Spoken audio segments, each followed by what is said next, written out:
अब आइए फिर से नाते नबी गुनगुनाने के लिए मैं एक मद्दाह रसूल को पेश करने जा रहा हूँ। हजरात, आप तमामी हजरात से गुजारिश करूंगा कि एक सुनने और सुनाने का माहौल बनाए और जिंदा होने के सबूत दे, इसलिए कि हम जिंदा नबी के महफिल सजाते हैं। सरकार आला हज़रत फरमाते हैं, चमक तुझसे पाते हैं सब पाने वाले, चमक तुझसे पाते हैं सब पाने वाले। अगर अच्छा लगे तो सुभान अल्लाह का दाद जरूर दे दिएगा।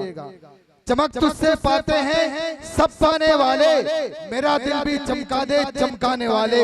और तू जिंदा है वल्ला, तू जिंदा है वल्ला, तू जिंदा है वल्ला, तू जिंदा है वल्ला, मेरे चश्मे आलम से छुप जाने वाले, मेरे चश्मे आलम से छुप जाने वाले।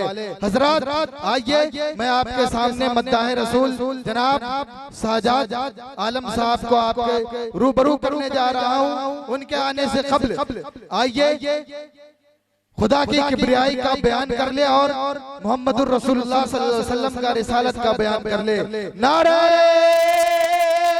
तकबीर, नारे रिसालत, मसलके आला हजरत, फैजाने आला हजरत जिंदाबाद, सरकार की आमद मरहबा, दिलदार की आमद मरहबा, यासीन की आमद मरहबा, ताहा की आमद मरहबा, आका की आमद मरहबा, दाता की आमद मरहबा। नारे तकबीर, नारे रिसालत, या रसूल अल्लाह।